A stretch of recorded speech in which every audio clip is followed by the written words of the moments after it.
Hey guys, welcome back to another video. In case you're new here, my name is Kim. This is Core Union. Today's video is going to be the topic of when it appears that your specific person is reaching out to you and then ghosting you again, the ups and downs, the hot and cold behavior. I'm going to read someone's email to me in the hopes that this helps them as well as anyone else who has this question of why this is happening. Okay. So I am going to pray that this is going to help a lot of you guys out there to understand why what is happening is happening. So I'm going to go ahead and read this. If there are any personal details, I will leave those out. Before I get further into this, please do like, comment, share, and subscribe to my channel. If you love my content, if you want me to be your coach to help you manifest something with your specific person, whether it's manifesting them back or changing the dynamic, or if it's something related to health, money, finances, promotions, new businesses, anything at all that you want, because it literally is all the same. If you want something and it's a desire, then it already exists. So it's already done. We're just trying to get you in a place where you can trust it and allow yourself to actually receive it and experience it.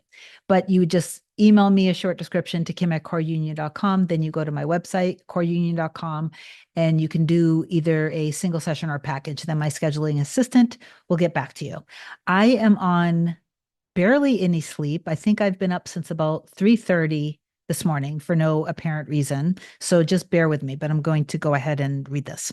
So she wrote, Dearest Kim, how do I deal with it whenever my person comes around, sends me a message, but then whenever I reply, he just disappears? I'm okay and not that triggered, but I want to be healthier in doing this and dealing with this. Whenever I do my inner work, he'd somehow pop up out of nowhere, sending me a message, usually about work, that he can actually send in our work group chat, but he ends up sending it to me personally. He's done this a couple times, but then he ends up ghosting me or stonewalling me. In the first few times he did this, I got really annoyed and triggered, but chose to just go deep within and do my inner work. Then I came across your video where you talked about setting healthy boundaries if your person is not showing up as the aligned version in your end in the wish fulfilled, that you could just put up healthy boundaries. So I did. One time I totally just ignored his message. He then kept calling my friend, asking random things about me, just wanting to know where I was and what I was up to. He even told our friend that I disappeared again. And so this is really getting annoying to me. What the heck?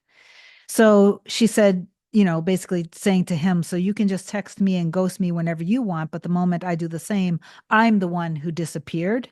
And it's really annoying. Still, I persisted and kept doing the inner work, and I would feel really good and happy at peace. And then he pops up and messages me again, like the first thing in the morning, then disappears and goes quiet.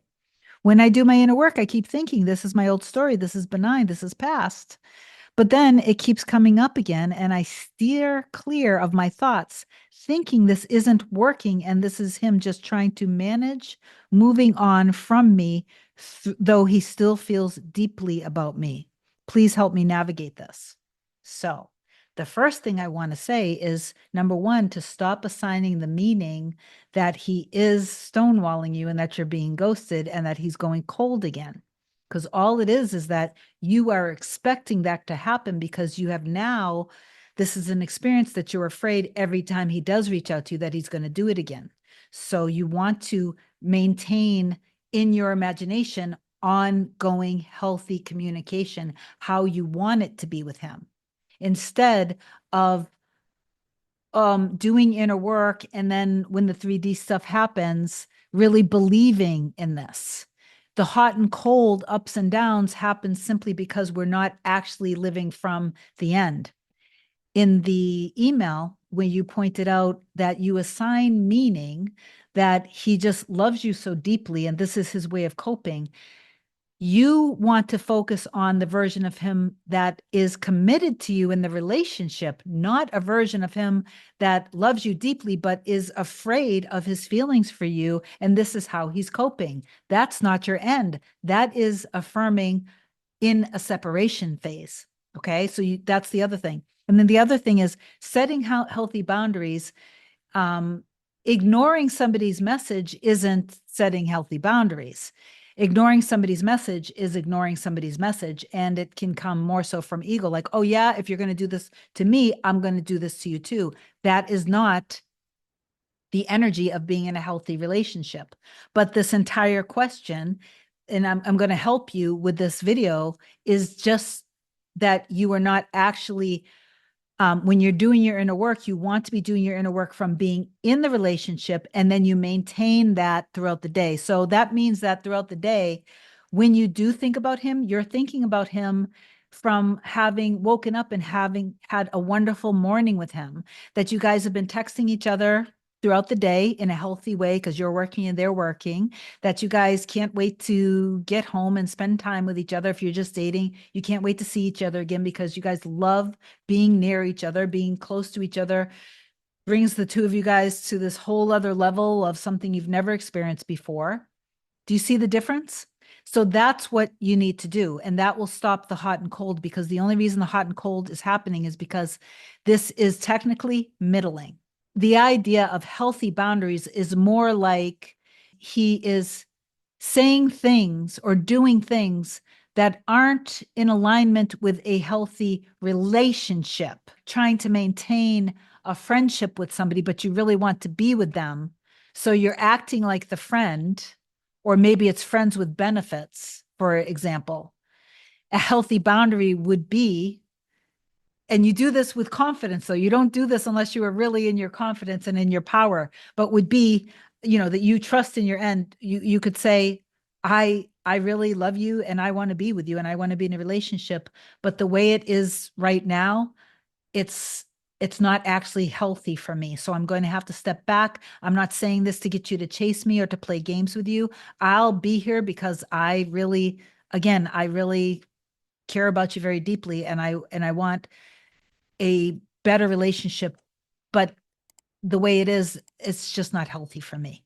But you don't have to say or do anything. I'm just letting you know that this is how I feel. That's an example of a healthy boundary when there's a friends with benefits kind of situation. Okay. I just wanted to give you examples. So obviously, what I just ended that with had nothing to do with the email that I received, but I just wanted to come on so I could help you, the person who emailed me, and also other viewers or subscribers. If you're having this kind of hot and cold wavering kind of thing, stop assigning that you're being breadcrumbed, that you're being ghosted, that you're being stonewalled.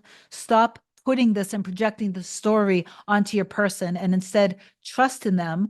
Get clear on the version of them that you are with in the relationship. So they are loving, they're devoted, they're faithful, they're secure, they're emotionally mature, they are good, healthy communicators, things like that. Get really clear of the version of them that is in the relationship with you, and stay focused on the end of being more balanced and secure. And so in the 3D, let the 3D happen. Let the 3D 3D. It doesn't matter. The 3D is just your past manifestations.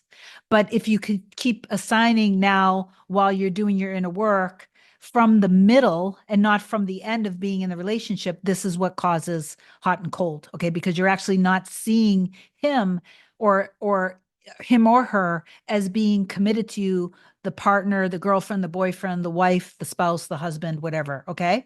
I love you. I hope that this video helped. I'll talk to you guys soon. Bye.